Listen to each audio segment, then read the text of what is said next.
진리의 사람, 다속 유영모는 누구인가? 139번째 시간입니다. 오늘은 이 땅의 프란체스코 이현필, 이 땅의 프란체스코 이현필이라는 제목으로 말씀드리겠습니다.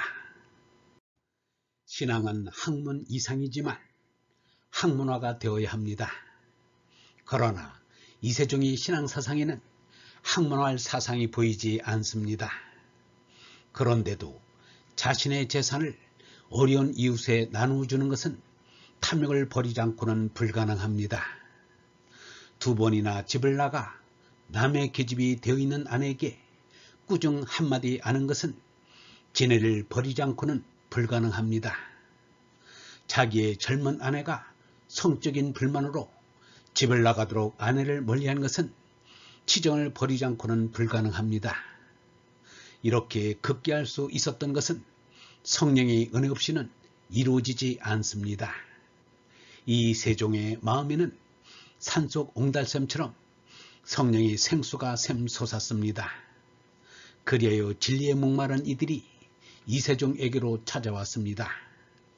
그 가운데 한 사람이 이현필입니다. 이현필이 이세종을 처음 찾은 것은 1934년으로 이현필이 21살이고 이세종은 54살이었습니다. 이현필은 이미 12살에 기독교의 신자가 되었으며 16살에 서울 YMCA 학관에서 영어와 성경을 공부하였고 20살에 교회 전도사가 된 경력을 지녔습니다. 그러나 삶에 나아갈 방향을 결정하는 사상적인 영향은 이세종에게서 받았습니다. 그런데 이현필은 22살 때 스승 이세종의 반대에도 불구하고 황씨 처녀와 혼인하였습니다.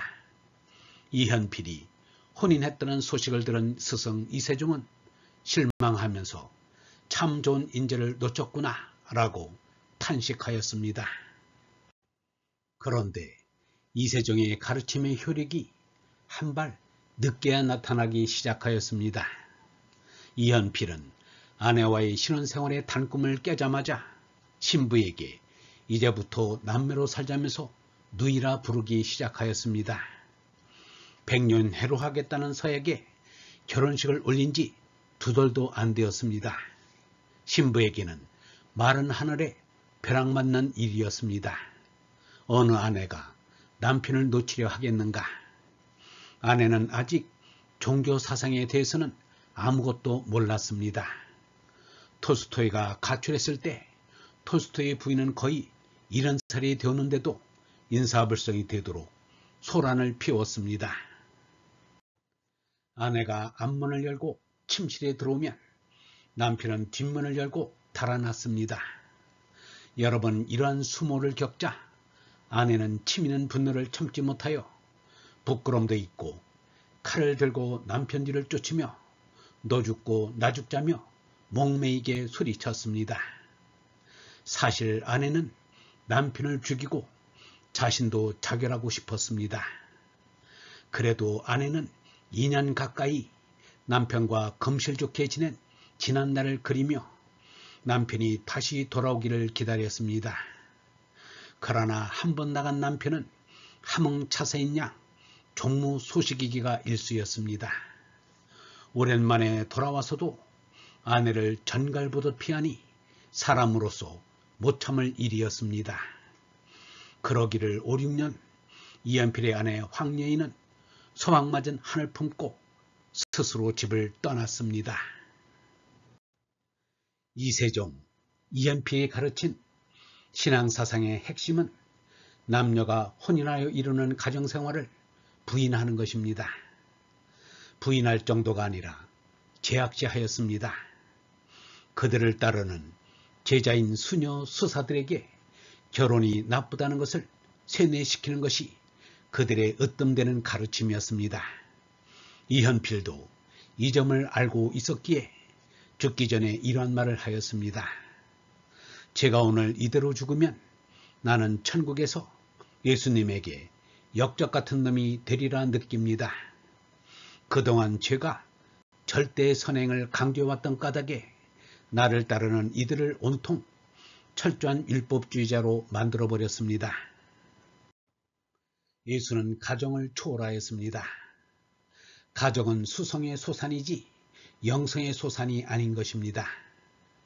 예수가 그의 어머니에게 여자여 나와 무슨 상관이 있나이까? 라고 하고 이 세상 누구를 보고도 아버지라 부르지 말아라 라고 한 것은 가정을 초월하라는 것이요 초월한 이만이 할 수 있는 말입니다. 그러나 예수는 아직 깨달음을 얻지 못한 사람들의 가정을 인정하였습니다. 하느님께서 짝지어 주신 것을 사람이 갈라놓아서는 안 된다 라고 한 것이 바로 가정을 인정한다는 말입니다. 유영문은 물론 예수와 생각이 같았습니다. 유영문은 가정을 초월하려고 애썼지만 가정을 버리지는 아니하였습니다. 우리는 이현필이 숨을 거두면서도 마음이 흔들린 처녀에게 순기를 지키며 살겠다는 맹세를 시키려고 한 것을 이해해야 합니다. 아직도 깨달음이 옅어 영성이 모자라는 그들에게 삼독의 수성을 이기게 하는 일은 지난한 일인 것입니다. 그 당시 이현필은 놀라운 성례의 바람을 일으켰습니다. 이현필은 별로 배운 것도 가진 것도 없었으며 체구가 건장하거나 얼굴이 잘생긴 것도 아니었습니다. 그런데 이현필이 지나는 마을에는 집집마다 부인과 처녀들이 가정을 버리고 이현필을 따라 나섰습니다. 어떤 가정은 온 가족이 이현필을 따라 나서기도 하였습니다. 기성교에서는 교인을 빼앗아 간다고 싫어하고 가정에서는 가정을 파괴한다며 미워하였습니다. 이현필의 수도단체에는 아내를 찾아 연인을 찾아 아버지 어머니를 찾아오는 이들이 끊이지 아니하였습니다. 그들은 행패를 부리기도 하고 관청에 진정을 하기도 하였습니다. 그러면 이현필이 어떤 마력이나 매력을 가지고 사람을 끈 것일까? 이현필의 전기를 쓴 엄두섭은 이렇게 말하였습니다. 이현필에게는 인격의 진동력이 있었다. 말이 적은 분이나 어디선가 흘러나오는 놀라운 감화력이 있었다. 그 감화력 때문에 그를 한두 번 대한 사람은 주저없이 부모도 남편도 아내도 재산도 팽개치고 그를 따랐다. 그는 선풍적인 존재였다. 그의 말 한마디 한마디는 사람들의 마음을 끌고 깊은 감동을 주는 신비스러운 힘이 있었다. 누구나 그의 얘기를 한 번 들은 이는 그를 잊지 못했다. 얼번 여러분, 탐진치를 끊고 살기란 무척 힘듭니다. 제 나의 속성이 탐진치이기 때문입니다. 그러나 하느님이 주시는 얼로 다시 태어나면 제 아무리 독하고 강한 탐진치라도 힘없이 무너지고 맙니다. 얼라의 힘은 제 나의 수성을 눅 놓듯 녹아내리게 합니다. 강제해서가 아니요 속박해서가 아닙니다.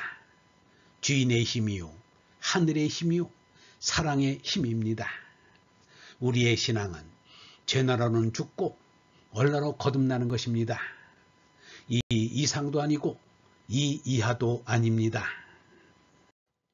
영성신학원 다석 아카데미의 하늘소리였습니다.